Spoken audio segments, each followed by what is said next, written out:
Olá, muito boa noite. Nós estamos iniciando o programa Nossos Filhos, para quem está nos acompanhando hoje, exclusivamente pelo YouTube do Pessoas e Bem-Estar Podcast e também do A Hora TV. Muito obrigada pela tua companhia. Eu sou a Aline Larnet e o programa Nossos Filhos está no ar.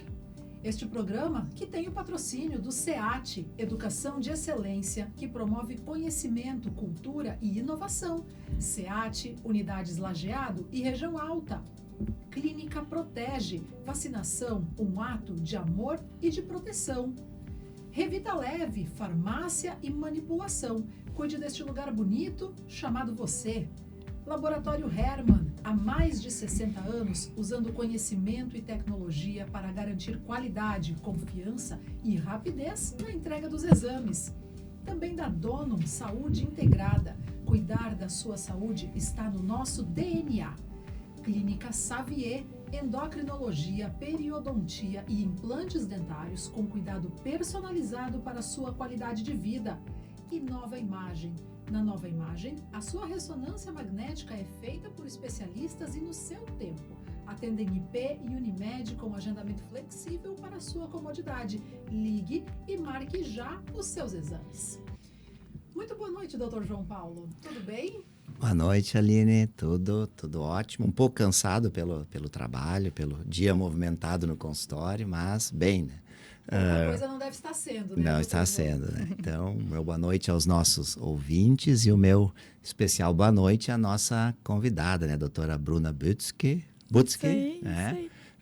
Otorrinolaringologista, que eu tenho certeza que também deve ter tido um dia bem movimentado no consultório dela, em função das doenças respiratórias, né? Exatamente. E a gente mesmo havia comentado, né, que a notícia do Estado, né, que o Estado decreta uma emergência em saúde pública para enfrentar, né, o grande número de hospitalizações e procura as emergências. Em Porto Alegre, as emergências estão lotadas, né? Inclusive, provavelmente algumas emergências vão ter que parar de receber pacientes porque já não comportam mais atendimento de outros pacientes, né? Então, inclusive a gente nota aqui em Lajeado também, no nosso hospital, né? A emergência lotada, as UTIs lotadas.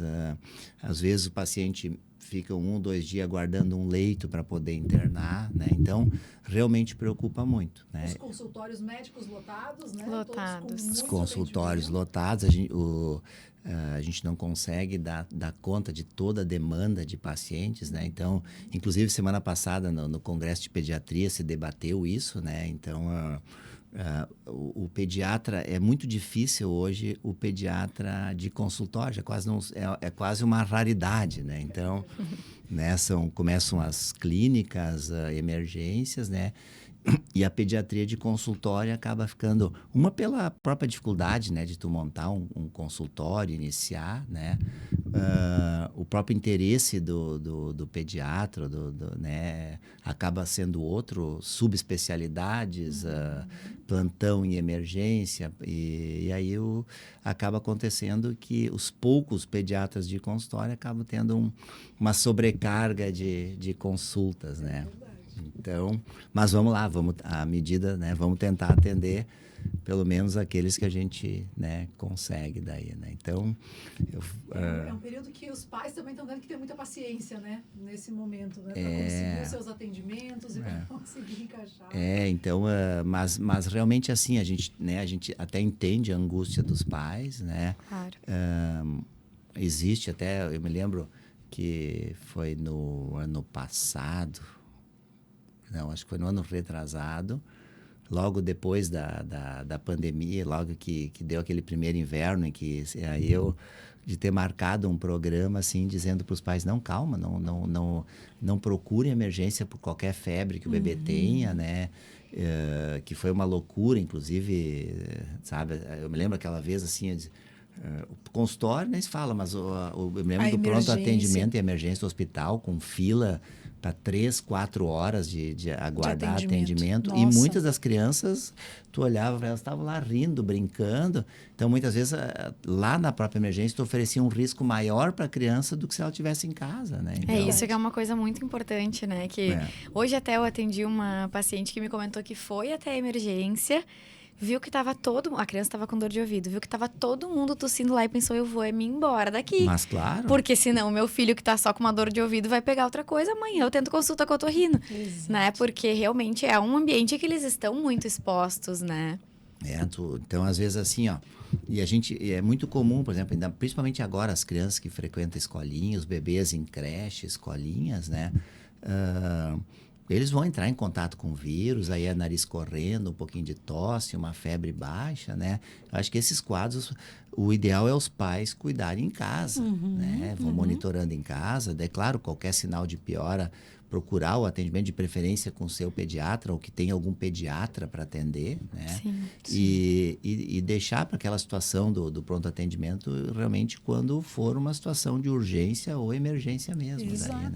Doutor, eu gostaria que tu falasse um pouquinho ali na antessala, antes a gente começou o assunto da dor na panturrilha, que está sendo identificado. Olha aí. Eu acho muito importante falar sobre isso, porque talvez muita gente vai ouvir verdade, e vai né, se então. identificar com isso. É um dos sintomas da influenza? Na verdade, então, né, antes disso, né, até a gente, né, vale a pena comentar a baixa procura pela vacinação do influenza, né? A gente vai ter uma campanha agora, provavelmente no sábado, onde se quer tentar aumentar essa cobertura vacinal. Mas vale lembrar que já está liberado, né, no SUS para todas as faixas etárias. Não, né? há bastante tempo. E assim, ó, e eu acho que agora é quase tarde para vacinar, porque o vírus já se espalhou. Sim. Né? A gente vê surtos nas escolas, creches, né? E um dos sintomas que a gente vem observando no influenza, né?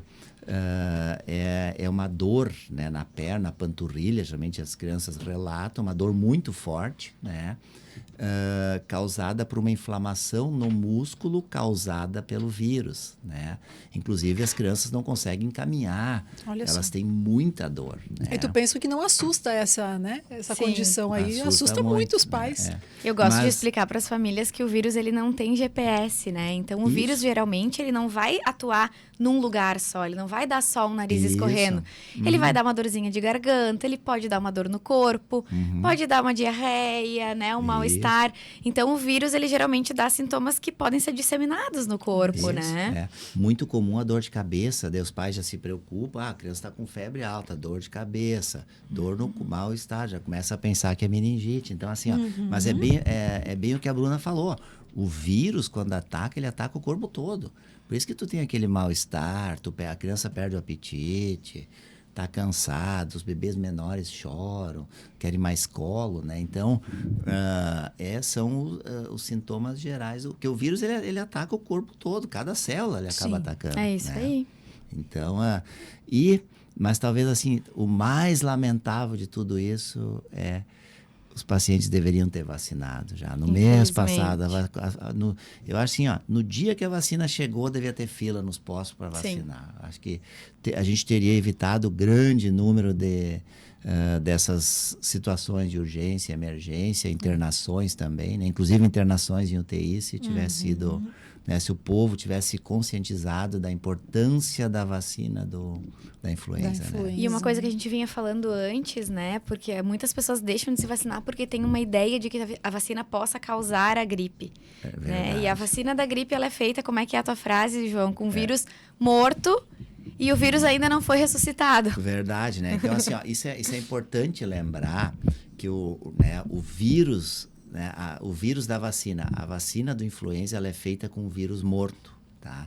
Ele não tem a menor capacidade de causar a influenza. O que acontece são coincidências, né? Porque geralmente a época em que a gente vacina é uma época de alta circulação viral. Então, às vezes, tu vai fazer a vacina e tu já está incubando um vírus que vai se manifestar nos próximos dias. A vacina demora um tempo para fazer efeito, então tu pode te contaminar nesse período. Perfeito, né? Então, assim, ó, por isso que eu digo... Parece, claro, é importante ter essas campanhas, mas essa campanha... Claro, acho que inclusive já teve uma campanha tempos atrás, de um sábado, que se tentou vacinar, mas pouca gente adesão aderiu, tá a muito adesão baixa. foi baixa, né?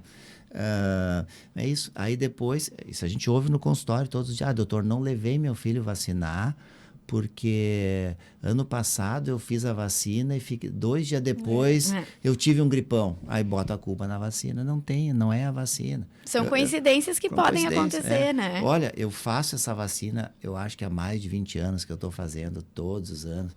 E assim, ó, e eu vou dizer assim, a única coisa que eu senti até hoje foi 1 ou 2 vezes que eu apliquei uma dor no braço no dia seguinte, que durou no máximo, uma dor que eu não precisei nem tomar medicação e que durou no máximo 24 horas. Olha só. Né? Sim.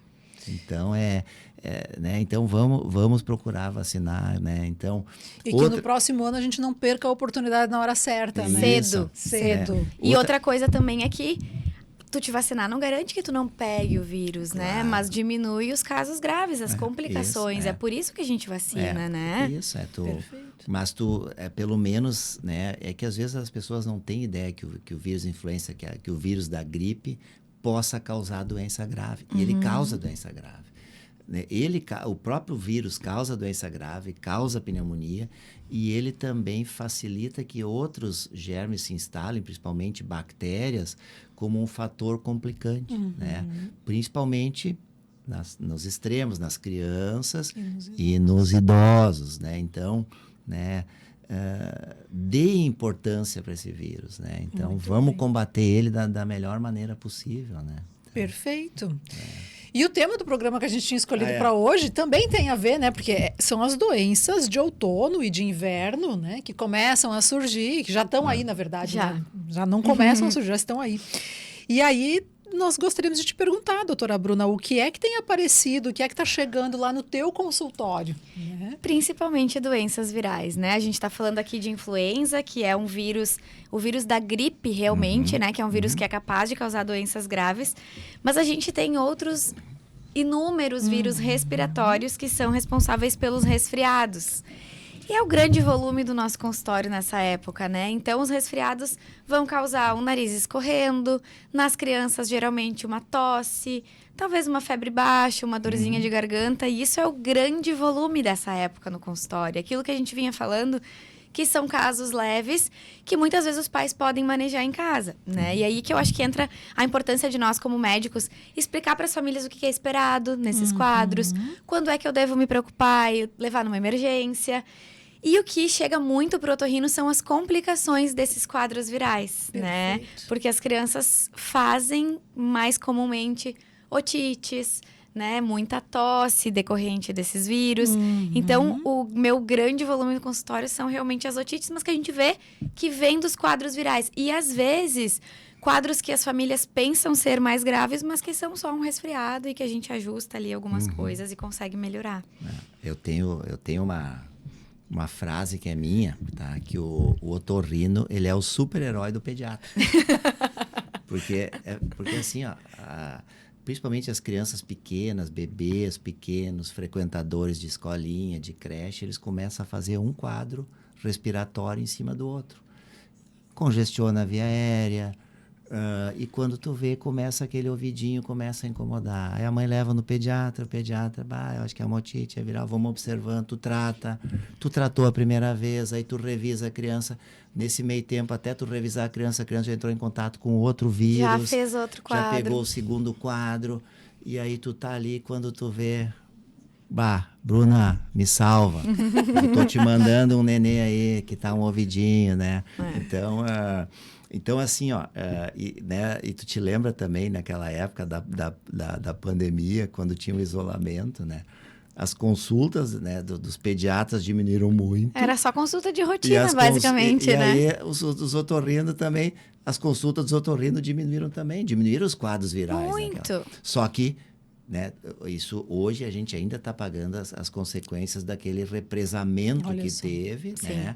E a impressão que dá, eu acho que tu deve ter a mesma impressão, até tu pode, né, dar assim a tua opinião de otorrino, parece que os vírus, os vírus e as bactérias, elas vieram mais fortes e mais resistentes. Sem dúvida, né? sem dúvida. A gente tem visto otites em adulto com uma frequência jamais imaginada, sinusites Isso, resistentes ao exato, tratamento. Né? Tu pega adolescente com otite, Tu não que tu espera, não uma esperava. faixa etária que tu não espera mais ver otite, assim, agora é frequente, né? É Os mesmo? bebês, então, nem se fala, coitadinhos.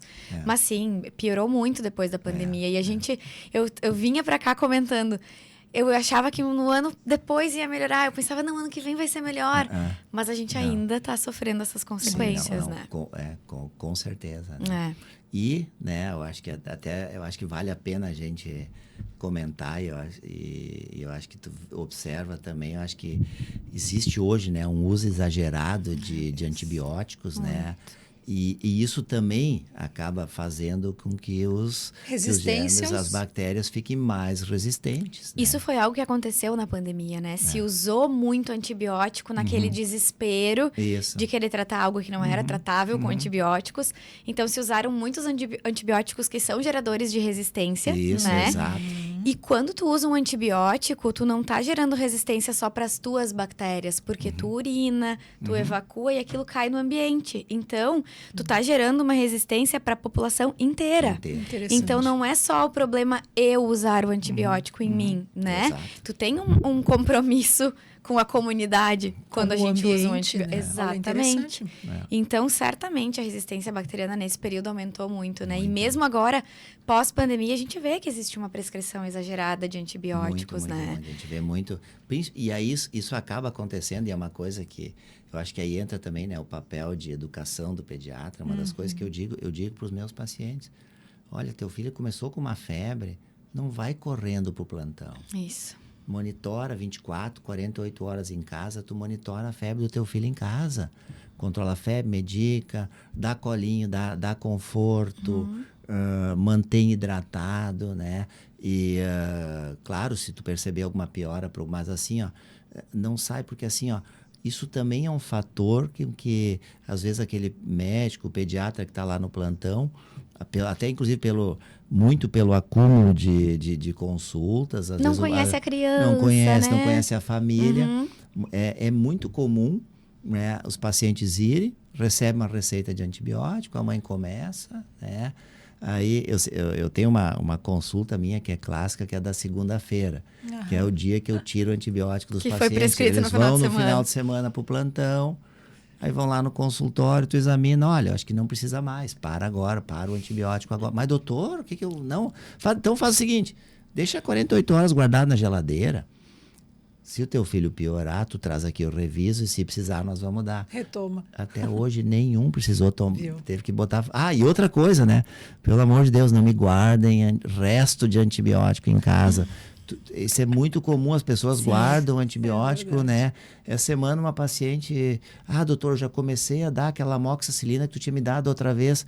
Eu fui revisar, fazia 2 meses que a criança tinha tomado antibiótico e a mãe estava com o resto guardado na geladeira. E outra coisa, antibióticos que tem que estar na geladeira, que às vezes as famílias não guardam. Também, então, já peguei paciente que não estava respondendo ao tratamento, porque o antibiótico parou de funcionar, porque não estava na geladeira. Mas se a gente for falar em prevalência, né, a grande maioria dos quadros respiratórios que as crianças vão ter são virais. Então, se a gente for para a estatística, a maioria deles a gente não precisa sair correndo, se preocupar. Até porque, mesmo que seja um quadro bacteriano, a gente não precisa entrar com antibiótico correndo, né? Então, aquela coisa da criança começar com uma febre na madrugada e sair correndo para o pronto atendimento, não faz sentido. A criança tá mal, tá desconfortável, tira a família toda da cama. Então, assim, é o que tu falou. Medica, dá ali um medicamento para baixar a febre, dá um colinho, dá um carinho. No outro dia, faz contato com o pediatra, com o teu médico de confiança, porque a maior parte desses episódios vão ser o quê? 2, 3, quando muito 4 dias de febre, que vão se resolver sozinhos. E se a gente se afoba, realmente acaba muitas vezes recebendo uma prescrição desnecessária. E a minha preocupação é, quando essa criança que toma antibiótico sem necessidade tiver uma infecção bacteriana que ela realmente precisar do antibiótico de verdade, e a gente não tiver o que usar. É verdade. A gente vai ter que internar essa criança para usar, né, para usar algo que funcione.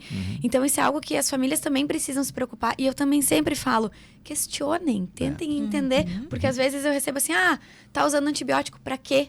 Não sei. Isso eu faço muito essa pergunta, né? Eu levei lá e o médico me eu pergunto, mas ele te disse para quê? Não. É. Para febre. para febre. Tava com febre, deu antibiótico para febre, né? Então, não é, né? Então, tem que... Inclusive, hoje aconteceu no consultório. Eu disse para a mãe, olha aqui, ó, próxima vez que tu for no plantão, pede para o médico por que ele tá dando antibiótico. Né? Ele não vai se ofender por isso, mas tu tem que entender, né? Se tu tá dando um antibiótico, tu tá imaginando uma infecção. Mas aonde é a infecção? Isso. Né? Então, isso é importantíssimo, né? Então, teve um paciente que eu tive que revisar, que foi um paciente que a mãe me chegou no consultório, é um paciente que teve uma internação por um quadro grave, uma bronquiolite grave, ficou vários dias internado, acabou indo para ventilação mecânica, mas daí ele melhorou. E aí ele fez um quadro, começou a escolinha, fez um quadro febril, a mãe foi para emergência, primeiro antibiótico, tá? 2, 3 dias depois, a criança continuava com febre, foi para emergência, trocaram antibiótico, segundo antibiótico, tá? A criança melhorou um pouco, resfriada, e aí, no meio da semana, começou com febre de novo, claro, estava indo na escolinha, provavelmente um outro vírus. Foi pro plantão, o terceiro antibiótico. Nossa, que loucura. 3 antibióticos, tá? Aí a mãe chegou no consultório, determinou o terceiro esquema de antibiótico, tá? Terceiro esquema, conseguiu terminar o terceiro antibiótico, criança resfriadinha, atacada. Aí foi no consultório, aí começou com febre alta e foi pro consultório. Febre alta, chiado no peito e tal, olhei o ouvido, quase explodindo. E a criança chorando, desesperada de dor, né? Aí tu fica pensando, qual é o antibiótico que eu vou usar? O que eu uso agora? O que eu vou usar agora? Exatamente, exatamente. Aí tu fica... Então, assim, ó... e sem contar, né, que o ouvido da criança, ele... Só, né, é com o acompanhamento é que tu vai saber como evolui, exatamente. Né? Porque tu trata uma infecção no ouvido, aí uma semana depois tu revisa, tu vai ver. Ele não vai estar curado, ele não vai estar limpo, bonito. Precisa de tempo, né? Precisa muito tempo, né? A gente, né, Bruna, tu entende? Eu, às vezes, mais de 2 meses até um ouvido voltar ao normal. E tem ouvidos que não voltam ao normal e que precisam de cirurgia, né? Vamos falar mais sobre isso, então, na volta do nosso intervalo. A doutora vai nos explicar direitinho quais são essas situações. Combinados? Então tá bem. Você que está acompanhando o programa Nossos Filhos, hoje pelo YouTube do Pessoas e Bem-Estar Podcast, também do A Hora TV. Nós vamos fazer uma pausa e já voltamos. Há 20 anos, a Clínica Protege é especialista na aplicação das melhores e mais modernas vacinas. O atendimento é realizado por profissionais com ampla experiência no ramo e supervisionado por um médico responsável durante a aplicação. Vacinar, um ato de amor e proteção. Saiba mais em clinicaprotegers.com.br ou vá até a unidade na Benjamin Constant, 1194, no centro de Lajeado.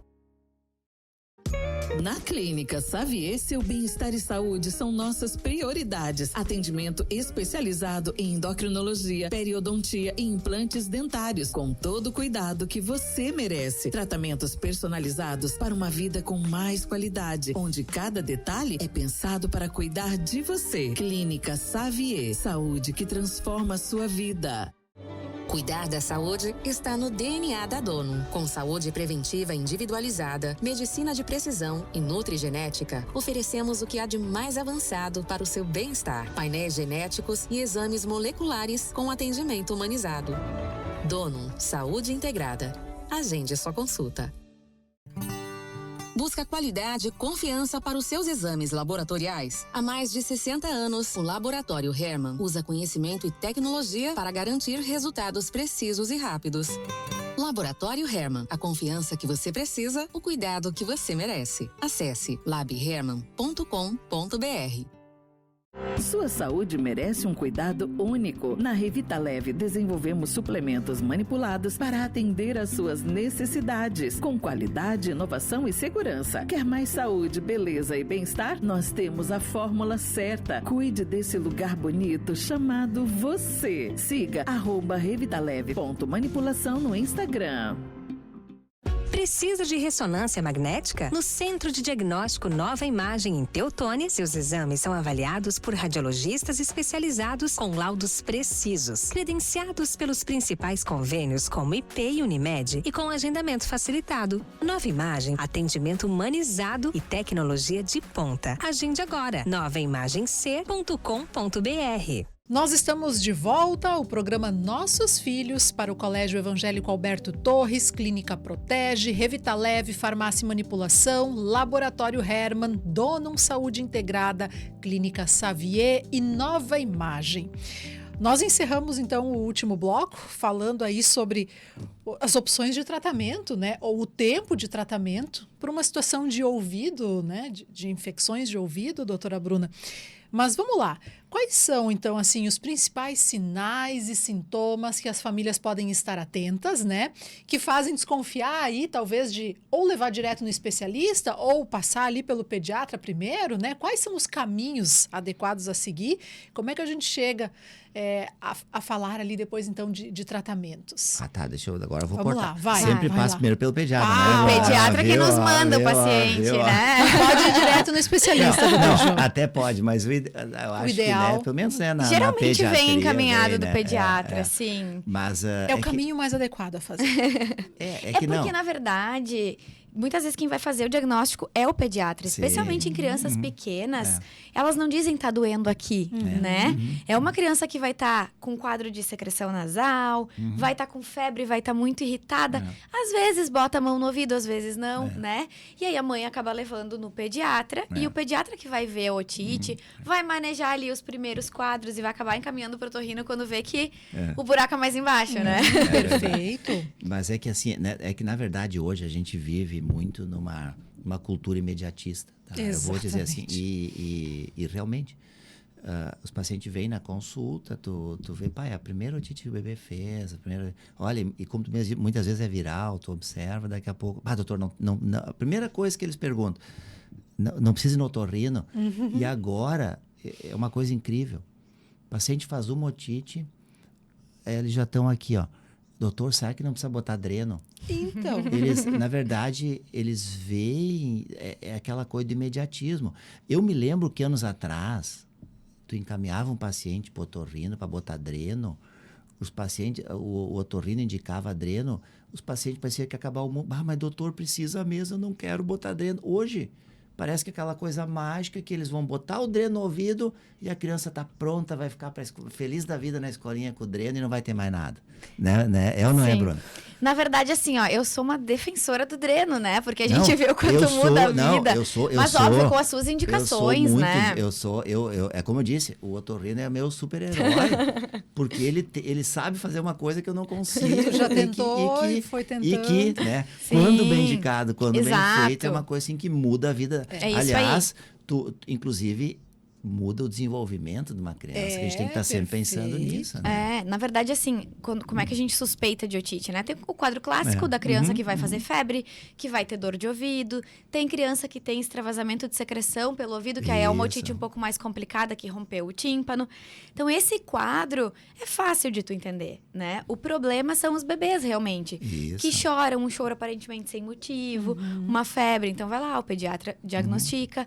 Mas tem crianças também que fazem uma otite silenciosa, né? São crianças que têm algum limiar mais baixo, mais alto para dor, né? Então, são crianças que não queixam de dor, que não têm febre, mas que podem fazer uma otite que às vezes é um achado ocasional.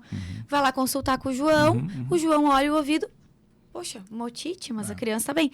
Claro que quando tu vai conversar com a família, tu entende que aquela criança tá um pouco mais irritada, tá um pouco mais incomodada. Não é que ela não tenha nada, mas são sinais mais sutis, né? Então, por exemplo, uma criança que tá muito irritada, muito incomodada, pode estar com uma otite silenciosa, né?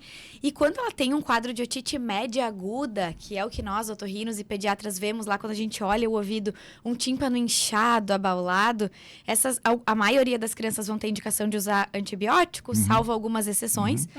Só que depois que tu termina o antibiótico, como o João falou, revisa lá com o pediatra, o ouvido não vai estar normal, né? Vai ter ainda alguma sequela, algum catarro, alguma secreção que ficou lá dentro. Mesmo depois do fim do tratamento. Depois do fim do tratamento. E que a gente precisa deixar o tempo agir, né? E a que gente tempo precisa... é esse? Então, a gente tem um tempo de até 3 meses depois de uma otite para deixar esse ouvido se recuperar.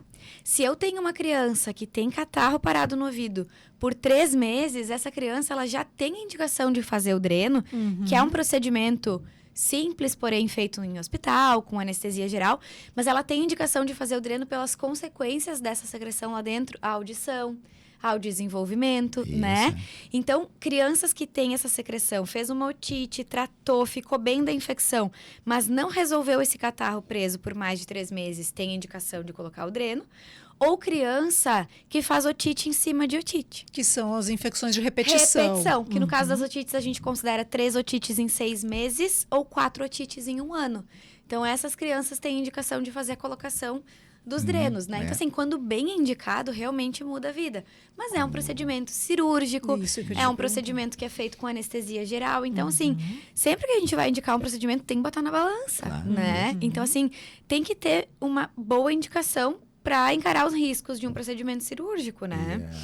E sempre lembrando muito, né, que eu pego um bebê, uma criança pequena, aquela faixa etária ali perto de 1 aninho, né, ela tem que estar ouvindo bem.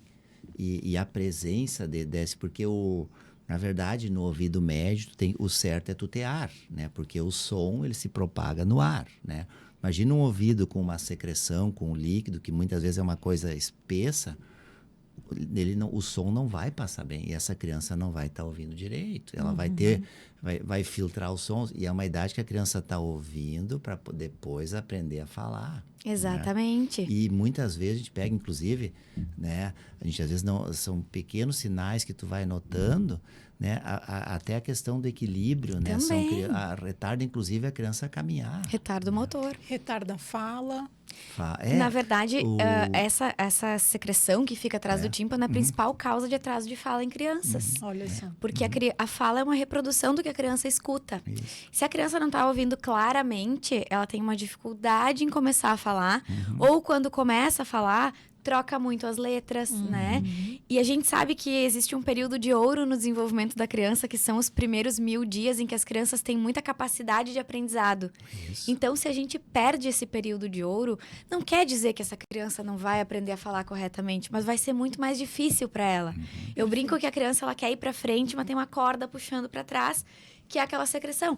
Tem criança que vai fazer diagnóstico na primeira série, quando começa com dificuldade na alfabetização, a escola chama a família, vai parar lá no otorrino, tem perda auditiva, que talvez tivesse desde a infância, porque pode ser silencioso, né? Por isso que eu defendo muito a gente olhar para a audição das crianças de forma preventiva nessa primeira infância. Sabe o check-up de saúde que nós adultos fazemos? Perfeito. As crianças merecem fazer audiometrias periódicas, elas merecem ir no oftalmo, porque elas não sabem dizer eu não estou escutando, elas não sabem dizer eu não estou enxergando. E se a gente deixar passar muito tempo, a gente perde aquele período de ouro que eles têm para aprender as coisas com mais facilidade, né? Olha só, eu ia justamente te perguntar se é comum a requisição de testes de audição, as audiometrias, né? Antes de recomendar, por exemplo, a colocação de um dreno. Sim, a gente geralmente faz uma audiometria até para confirmar que aquela secreção que está ali está atrapalhando a audição e também para a gente ter certeza que não tem algo mais grave, porque existem crianças que podem ter perdas auditivas, não pela secreção, perdas auditivas genéticas, enfim, piores, né? Severas, que aí sim a gente precisa agir o quanto antes, colocando aparelho auditivo. Então, tu pega uma criança com atraso de fala, tu vê que tem secreção, mas tu não tem certeza que é só isso que tem ali, né? Então, por isso que a audiometria é um exame super importante. Não existe uma recomendação de fazer esse exame anualmente, né? Mas, assim, qualquer otorrino que tu for conversar, a gente fala da importância, porque isso também é cíclico, né? Esse acúmulo de secreção, ele pode acontecer durante o inverno e no verão fica bem. Então, às vezes, pode passar batido. Então, a gente tem que estar atento para isso, sabe? Então, quando... Desculpa. É só lembrar que a gente tem assim, quando o bebê nasce, né, a gente tem o teste da orelhinha. Que ele já vai, ali ele já vai fazer uma triagem auditiva, que eu acho que é extremamente importante, Super. né? E aí esse acompanhamento posterior, ele vai complementando, né? Exato. Então, mas tu teve uma criança com teste de orelhinha normal. Aí tu vai, com 2 anos, tu tem uma alteração. Nesse meio do tempo, aconteceu alguma coisa, né? Ter um teste da orelhinha normal não garante que essa Também criança vai não passar a infância inteira ouvindo bem, porque tem as otites, as Isso, secreções. Aconteceu alguma Tem que estar coisa de aí no olho, caminho, né? Então, E não é também que toda criança vai precisar de audiometria, porque em termos de Não, saúde pública a gente nem tem como operacionalizar isso, né? Mas eu acho que crianças que têm condições de ter esse acesso, claro que vai passar muito por um pediatra atento, né? O pediatra vai ver que a criança demorou para caminhar, que tem alguma coisa na fala e vai suspeitar e vai encaminhar esse paciente para isso, e né? outra, né? A gente, por exemplo, assim, ó, daqui a pouco tu tá ali, tu tem um bebê que com 4, 5 mesinhos foi pra escolinha, foi pra creche, fez aquela sequência de quadro respiratório, teve 1, 2, 3 as otites que teve, tu revisou com líquido, tu é obrigada a fazer isso. Claro. Não adianta, tu tem uma indicação de fazer daí, né? E é pra vocês verem como é algo sutil, né? Eu tenho um filho de 3 anos e meio que fala super bem, que no ano passado teve 3 otites e eu acompanhei ali, olhava o ouvido dele, parecia ter uma cicatriz, né, da otite. Vamos fazer uma audiometria. Ele tava com uma perda auditiva, mais de 3 meses depois das otites, na minha cara, e eu não imaginava que ele ia vir com essa perda, né? Então, assim, como a gente precisa estar atento, porque às vezes foge dos nossos olhos, né? Então, a audiometria é um exame que nos ajuda a acompanhar esse desenvolvimento e ter certeza que essa criança está se desenvolvendo legal, né? Muito bem. A pergunta que eu queria te fazer é justamente sobre a perda auditiva, né? Depois de quanto tempo de uma infecção ou maltratada, ou de quantas infecções é que a gente pode começar a desconfiar que pode haver uma perda auditiva, que pode levar a isso? Quando a gente fala em perda auditiva, a gente logo imagina a pessoa surda, né? E não é. Mas existe muita coisa entre ouvir bem e ser surdo, né? Existem níveis de perda auditiva e existem perdas auditivas que são permanentes e perdas auditivas que são reversíveis. Ah, ótimo. Exato. Então, essa perda auditiva da secreção, ela é totalmente reversível se a gente colocar o dreno no período recomendado. Certo. Se eu deixar uma criança com esse catarrinho preso do ouvido, que é uma perda auditiva leve, tá? Não é uma perda auditiva grande. Tu não vai perceber muitas vezes que essa criança não escuta. Eu escuto de muitas famílias. Não, mas ele escuta bem, doutor. Eu chamo, ele responde. É sutil, mas atrapalha, tá? Então, assim, se essa criança que tem esse catarrinho, essa perda auditiva sutil, ficar com esse catarro pro resto da vida, ao longo do tempo ela pode desenvolver uma perda auditiva irreversível, porque tá faltando oxigênio dentro do ouvido. Tá? A longo prazo, na adolescência, na vida adulta, tá? Mas se eu corrigir esse catarrinho ainda na infância, essa é uma perda auditiva totalmente reversível, né? Então, por isso que a gente fala tanto da importância do tratamento. E quanto antes eu reverter essa perda, mais fácil vai ser para essa criança se desenvolver, né? Então, essas perdas relacionadas a otites, elas são completamente reversíveis na maior parte dos casos. E de quanto em quanto tempo seria uma recomendação, assim, uma situação ideal de fazer o teste? Não existe uma recomendação, tá? O que eu acho que é inegociável, uma audiometria antes de entrar na primeira série. Antes de entrar na alfabetização, para mim, não existe negociação. Tem que fazer, né? Mas trocar ideia com o pediatra mesmo, né? Eu acho que é o pediatra que vai ver esse alerta de quem é a criança que precisa fazer antes disso, né? Uma criança que fez 2, 3 otites, ela precisa de uma audiometria. A criança que nunca teve nada no ouvido vai no pediatra, ouvido sempre limpo, tá se desenvolvendo bem. Tá bem, essa criança não precisa, né? Mas aquela que já teve otites, que sobra alguma coisinha, eu acho que ela merece, mas também não tem uma recomendação de quanto em quanto tempo, né? A gente vai vendo muito no olho, né? Tu olha o ouvido ali. Mas, assim, importante frisar que às vezes o olho até do otorrino engana, que foi o que aconteceu com meu filho, né? Então, a gente tem que estar atento, assim, a esses exames complementares, mas não existe. Eu só acho que essa da primeira série a gente não tem que negociar, tem que fazer. E o teste da orelhinha também, que é quando nasce, né? Já tá anotado. Viu? Olha aí. Muito bem. E existe algum costume, vamos dizer assim, de remédios caseiros, de soluções caseiras que as pessoas costumam usar para tratar o seu ouvido? e que não deveriam, ou que talvez, ok, vale a pena tentar? Graças O a que Deus, que hoje em aparece? dia não mais, né? Mas antigamente se soprava fumaça de cigarro, Isso, é pingava muita óleo coisa, quente né? no ouvido. Hoje em dia eu acho que não tem tanto essa coisa. Claro que existe muito automedicação. Eu acho que não tanto no ouvido, mas num sintoma que é muito frequente nessa época, que é a tosse. Né? Isso As sim. pessoas, elas querem um xarope pra tosse. Elas querem uma Isso. mágica que eu também adoraria que existisse, né? verdade. Só que a tosse, ela é um mecanismo de defesa da nossa via aérea. Então, a gente não pode cortar a tosse a qualquer custo. A gente Exato. precisa entender da onde essa tosse vem para poder tratar a causa. E o que eu vejo no meu dia a dia é muito aquela coisa de chegar no Medicação. balcão da farmácia. E já vi várias vezes eu estando na farmácia, né? O que eu posso tomar para tosse? E assim, existem remédios que são perigosíssimos para crianças, né? Que são prescritos no balcão da farmácia, xaropes. E a mensagem principal é: não existe um xarope para a tosse. Existe eu descobrir qual é a causa dessa tosse e tratar ela. E em crianças menores do que 6 anos, a principal causa de tosse, né, João? São os quadros virais. Os quadros virais, exato. Aumenta a secreção ali no nariz quando a criança deita. Pinga aquela secreção na garganta e começa a sinfonia da tosse. Ninguém dorme em casa com a criança tossindo. Então, o que a gente pode fazer para melhorar? Lavagem nasal é o número 1.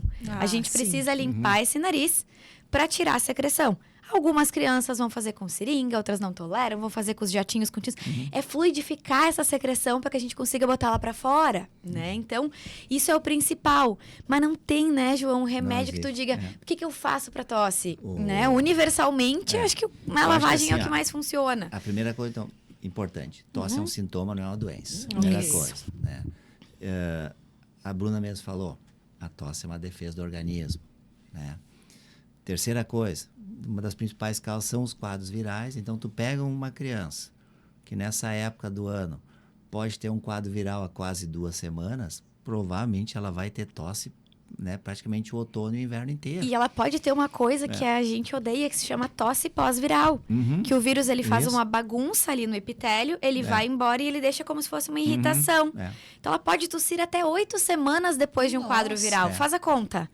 A criança pode tossir o ano inteiro. É verdade. Então, eu acho que a gente tem que falar muito, né, aquilo que tu fala sobre a febre também.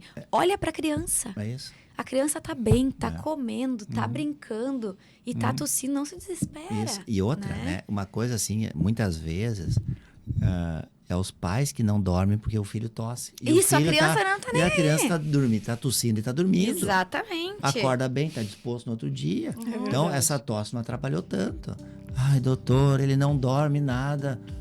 Né? Ele tosse a noite inteira, tá lá, não sei o quê. Não, quem não tá dormindo é tu, porque teu filho... Eu me lembro dos meus filhos, né?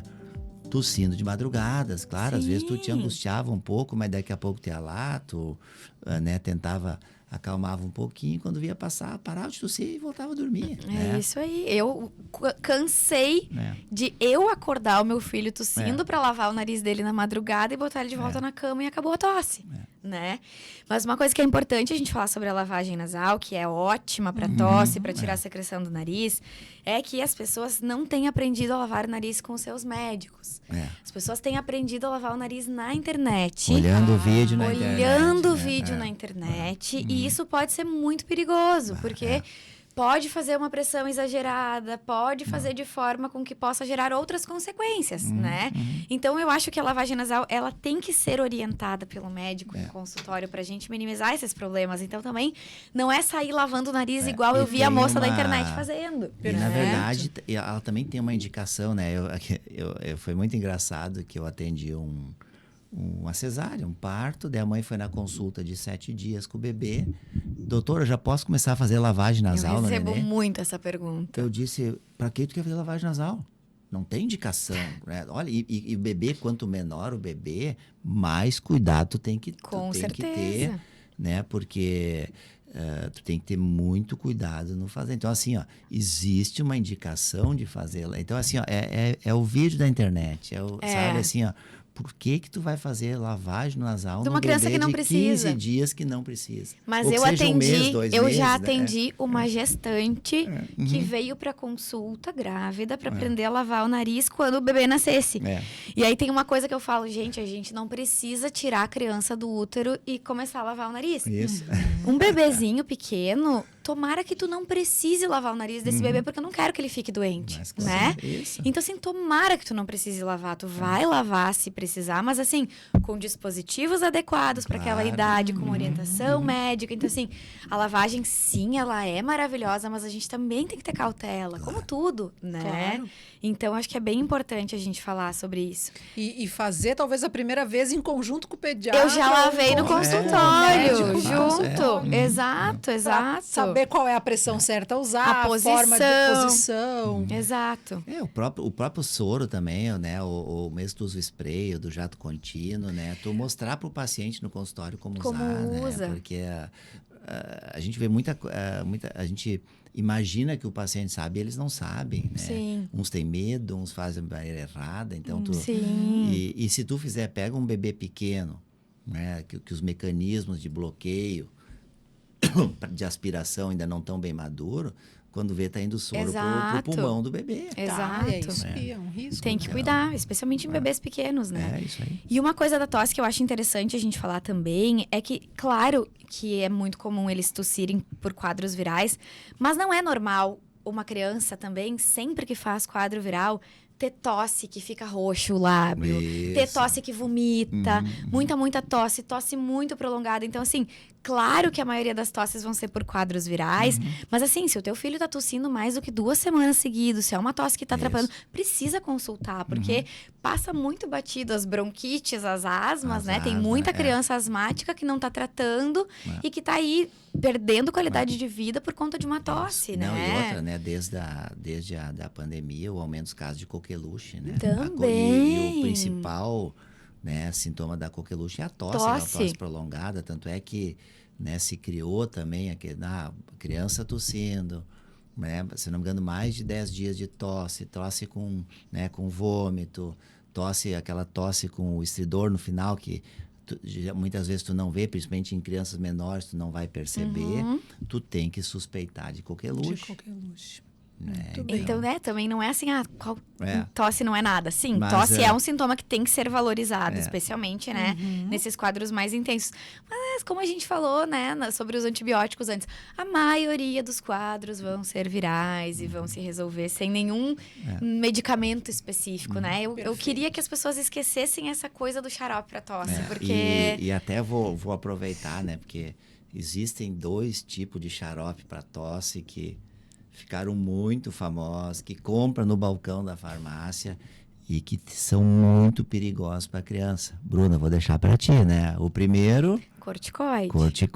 Corticoide não é xarope para tosse, mas Perfeito. É incrível o tanto de automedicação que tem com corticoide. Já diz o nome, porque tem que dizer o nome, porque são capazes de não saber que é o predsim, a prednisolona. Isso. Aquele dia e pior do que predsim prelônico é os combinados. É o coide D, é o D com G, não sei o quê, sabe? Isso. Misturas de remédios. Eu sempre digo, mistura de remédio é perigoso, porque às vezes é subdose de coisas que não, né, descongestionantes, que são perigosíssimos para crianças pequenas. Isso aqui está, inclusive, anotado para a gente conversar. Os vasoconstritores. Perfeito. É isso? Nome difícil.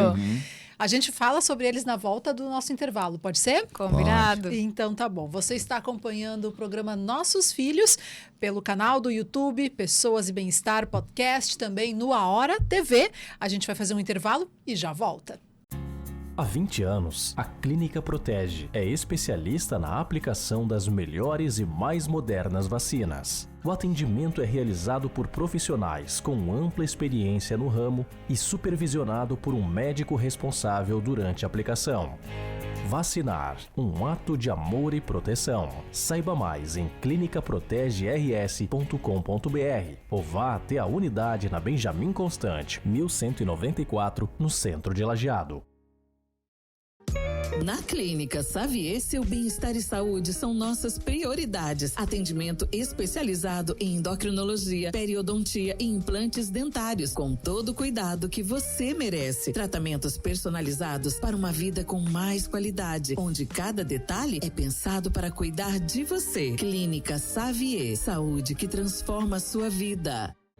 Cuidar da saúde está no DNA da Dono. Com saúde preventiva individualizada, medicina de precisão e nutrigenética, oferecemos o que há de mais avançado para o seu bem-estar. Painéis genéticos e exames moleculares com atendimento humanizado. Dono, saúde integrada. Agende sua consulta. Busca qualidade e confiança para os seus exames laboratoriais. Há mais de 60 anos, o Laboratório Hermann usa conhecimento e tecnologia para garantir resultados precisos e rápidos. Laboratório Hermann, a confiança que você precisa, o cuidado que você merece. Acesse labhermann.com.br. Sua saúde merece um cuidado único. Na Revitaleve, desenvolvemos suplementos manipulados para atender às suas necessidades, com qualidade, inovação e segurança. Quer mais saúde, beleza e bem-estar? Nós temos a fórmula certa. Cuide desse lugar bonito chamado você. Siga @revitaleve.manipulação no Instagram. Precisa de ressonância magnética? No Centro de Diagnóstico Nova Imagem em Teutônia, seus exames são avaliados por radiologistas especializados com laudos precisos, credenciados pelos principais convênios como IP e Unimed e com agendamento facilitado. Nova Imagem, atendimento humanizado e tecnologia de ponta. Agende agora, novaimagem.com.br. Nós estamos de volta agora já para encaminhar o último bloco do programa de hoje. Lembrando que este programa tem o patrocínio do SEAT, Competências Socioemocionais e Cognitivas, Desenvolvimento Integral dos Estudantes é a prioridade no SEAT. Também da Clínica Protege, vacinação, um ato de amor e de proteção. Da Revitaleve, farmácia e manipulação. Cuide deste lugar bonito chamado você. Laboratório Hermann, a confiança que você precisa, o cuidado que você merece. Donum Saúde Integrada, cuidar da sua saúde está no nosso DNA. Clínica Xavier, cada detalhe pensado em você. Clínica Xavier, saúde que transforma. E Nova Imagem. Na Nova Imagem, você faz a sua ressonância magnética com especialistas e escolhe o melhor dia e horário. Atendem IP e Unimed. Agende agora e tenha tecnologia e cuidado ao seu alcance. Muito bem, nós combinamos no final do último bloco que a gente ia falar dos medicamentos descongestionantes nasais, né? Os vasoconstritores. É isso? Eles são recomendados, eles são perigosos? São muito perigosos, especialmente para a população pediátrica, né? Principalmente para bebês, né? Bebês, né? Então, assim, são medicamentos que, quando a gente pinga no nariz, eles acabam abrindo espaço para o ar passar, né? Então, eles fornecem um conforto imediato, mas quando passa o efeito deles, eles fazem um efeito que a gente chama de efeito rebote. Então, eles pioram aquela obstrução. Em crianças a gente não deve usar nunca, né? E a gente tem que cuidar muito com os adultos que usam e que deixam por cima da mesa ao alcance das crianças, né? Porque é um medicamento que pode gerar uma complicação gravíssima. A criança pode ir para UTI mesmo se ela ingerir uma quantidade, né, que não é tão grande assim desses medicamentos. Então, são medicamentos que são perigosos para o adulto que usa, porque podem viciar. Então, tu precisa de doses cada vez maiores para ter aquele benefício, né? E em crianças, a gente jamais deve prescrever, especialmente, né, em bebês. E cuidar muito se algum adulto usa. Óbvio, precisa de um otorrino, porque ninguém deveria usar. São medicamentos que aceleram o coração, podem causar arritmias cardíacas, né? Então, são muito, muito, muito graves se ingeridos por crianças. E também existem os descongestionantes orais, que fazem parte desses combinados de medicações que a gente tem, né, nas farmácias. Então, são medicamentos que em crianças menores do que 12 anos a gente não deve usar. São perigosos. Em adulto a gente usa por tempo curto, né, porque também podem causar efeitos rebotes, mas nunca vão ser a nossa primeira escolha. Então, mesmo os orais, em crianças menores de 12 anos, não é recomendado. Não é recomendado. Sabe isso aí. que, na verdade, no mundo inteiro, tá? de toda a classe de medicamento que mais causa intoxicação, né, e em crianças, são os descongestionantes. Olha só. E são vendidos, né, livremente em farmácias, são prescritos, muito prescritos. Às vezes tu vê bebês de 6, 7 mesinhos recebendo descongestionante oral, totalmente contraindicado. Exato. Né? Então, na verdade, assim, ó, quem já atendeu uma criança intoxicada por um desses medicamentos, nunca mais vai prescrever. E eu Os já famosos Sorinã, Sorine, Afrin, né? Intoxicações Tu já atendeu? Já. É assim, ó. O que acontece, doutor? Geralmente, tu pode ter caso de hipertensão intracraniana, então os bebês choram muito. Eu atendi uma vez um menino, me marcou muito, a criança mais de 24 horas em choro contínuo. Ficam né? confusos, né? Não, é que bebê, porque Sim, o bebê o tu não tem choro, como. E na verdade, o pai me botou do lado uma sacola, tinha pelo menos, era um bebê de 2 meses, uma sacola com 8, 9 medicamentos, né? E aí, assim, a criança chorava, ligava para o médico mandava, ia acrescentando medicamentos, né? E era uma intoxicação por Ai, que loucura. por descongestionante oral. Né? Uma dica que pode ajudar nesses quadros em que tem muita congestão e que a pessoa tem vontade de botar dessas gotinhas não recomendadas no nariz, é usar soro hipertônico. Tem os jatinhos contínuos de lavar o nariz. Isso é uma pergunta. Isso que a gente está falando dos descongestionantes não são a mesma coisa que os sorinhos. Não. Que tem também em jatinho, Inclusive, né? existe o Sorine Jet, que é da mesma marca que tem o descongestionante, que é o soro fisiológico. Então, eu geralmente explico para os pacientes assim, tudo que for em jato, em spray, em geral é seguro. Isso. Tudo que for em gota no nariz é perigoso, Isso. né? Então, os sprayzinhos, por exemplo, claro, às vezes uma lavagem nasal simples não vai descongestionar o nariz, mas a gente pode usar o soro O hipertônico, hipertônico, que né? é um pouco mais concentrado em sal, que obviamente que não vai fazer o efeito da gota, mas pelo menos tu não tá sujeito àquele efeito colateral indesejado, né? Mas assim, ó, se tu vai ver na pediatria,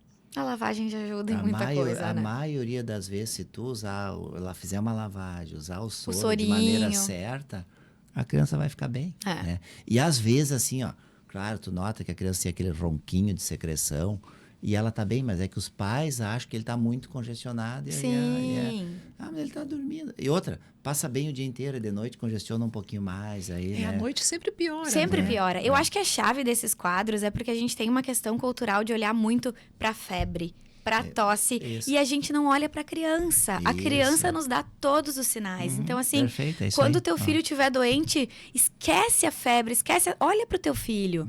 Se o teu filho tá ali brincando, tá comendo, tá tudo bem, vai passar, fica tranquilo. Claro, quando eles estão febris, eles ficam, né, mais abatidinhos, mas assim, tu medicou e a criança ficou bem, relaxa, não se desespera. É que a gente fica olhando muito pro sintoma e esquece de olhar pro principal, que é a criança, né?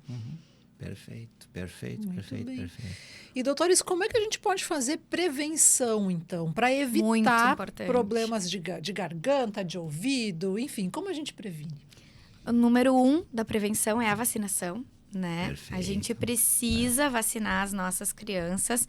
Então, nessa época, a gente faz a vacina da influenza, né? Mas existem as vacinas do calendário vacinal das crianças que precisa fazer ali com 2, 4, 6 meses.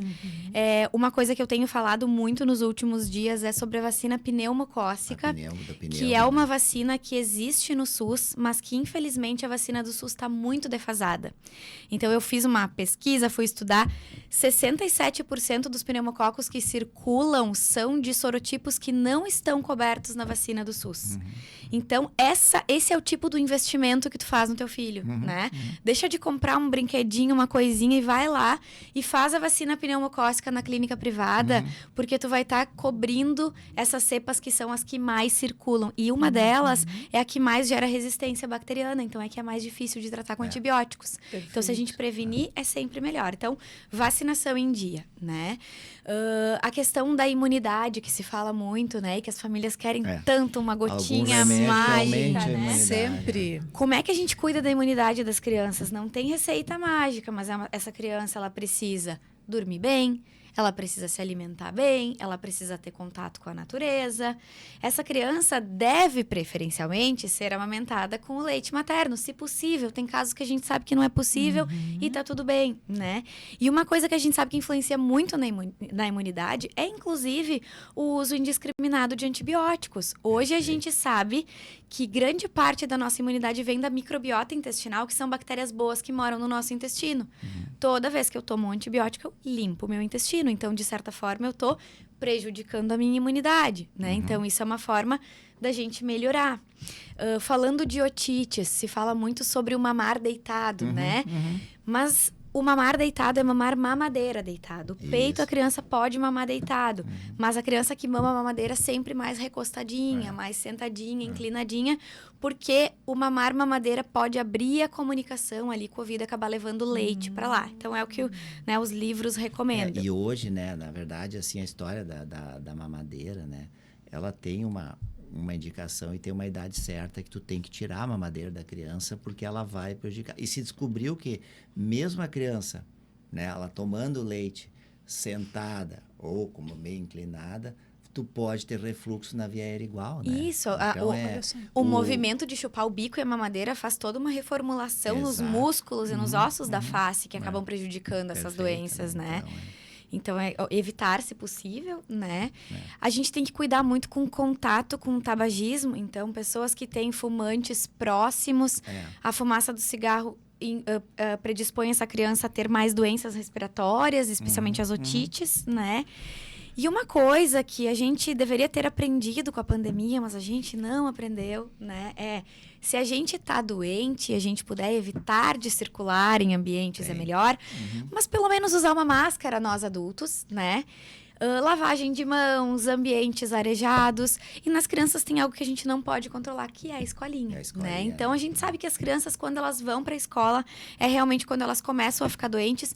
E tem crianças que, às vezes, a gente precisa pedir para dar uma pausa na escola, para poder recuperar o sistema imunológico. Então, isso tudo a gente precisa definir junto com as famílias, né? Fica claro, as famílias que tiverem condições de afastar a criança da escola. A verdade é que para que a criança desenvolva o sistema imunológico, é importante que ela tenha contato com os vírus. Só que quanto antes ela tiver contato com os vírus, mais complicações ela vai ter. E uma coisa que eu sempre falo, né? O contato com os vírus, ele tem que vir aos poucos. Exatamente. Uma criança na escolinha, ela tem uma enxurrada. Então, tu pega um bebê pequeno... Com sistema imunológico frágil, né? Tudo muito pequeno. Tudo pequeno, essa criança não vai aguentar. Não tem. Então, se puder postergar o início da escola, quanto mais tarde, melhor. Às vezes, eu acho que esse é o fator, que eu acho que aí entra a questão educacional, e é uma coisa que eu sento com os pais, eu já sento, muitas vezes, naquela consulta de pré-natal, mas e aí depois, como é que vai ser? Faz o planejamento. Claro. Então, assim, a Bruna foi bem clara, tem casais que não tem, a única opção é a escolinha. Vai para a escolinha, né, vamos lá. Assume o risco, né? Mas, né, alguns vão ter outra opção, vai ter uma avó, vai ter uma tia, né? E outra coisa assim, tem uma coisa que as pessoas têm que tirar da cabeça, eu vou aproveitar agora, porque é o período que está acontecendo. A criança, eu vou botar na escolinha cedo para ele aprender. Não bota uma criança com menos de 2 anos na escolinha para aprender, ele não vai aprender nada na escolinha. Ele tem que brincar em casa. E tem estudos que falam também, né, que o benefício de socialização com os pares, que seriam crianças da mesma idade, começa a acontecer a partir dos 4 anos. Isso, então assim, esse é outra coisa que é muito comum. Eu vou botar bem cedo na escolinha, porque dele não sente. Claro que ele sente. Ele sente também. A idade, o bebê 6 mesinhos, 7 mesinhos, é a idade que a criança mais precisa do ambiente familiar, precisa ter alguém cuidando dele. Sentir seguro, né? Claro. Ele só não sabe dizer, olha, mãe, eu preferia ficar em casa do que ficar na escolinha. Acho que ele diria. Se tu entrevistasse cada bebê e ele soubesse, ele ia dizer, não, eu quero ficar em casa. Sim. Eu não quero. Então, assim, eu acho que essas coisas a gente tem que pensar muito, né? Hoje eu tive e outra, se a criança faltar à escolinha, vai perder vaga. Sim. Pelo amor de Deus, se a criança tiver condições de ficar em casa, fica. O pai e a mãe estão de férias. Fique em casa com o filho, me leva o filho na escolinha. Dá um tempo nos vírus, dá um respiro para a criança e para a família. Não, tá louco, né? Assim, eu acho que eu acho que isso é uma coisa que tem que ser... E principalmente agora, nessa época do ano, a gente está pegando bebês 6, 7 mesinhos com bronquiolite, 4 mesinhos com bronquiolite. Começou na escolinha na segunda semana, pegou o primeiro vírus. E aí começou a cascata, né? Então, sim. E para os bebês que têm oportunidade de ficar em casa... O alerta, né, João, que eu acho que as mães adorariam, né, que todo mundo recebesse esse alerta. Se tu tiver doente, não vai visitar bebê em casa. Passa longe dessa família que tem um bebê pequeno, porque essas crianças, elas são o maior grupo de risco para fazer complicações de vírus que, às vezes, no adulto, às vezes o adulto tem a percepção, não, é só a minha rinite. Eu digo, não é a tua rinite.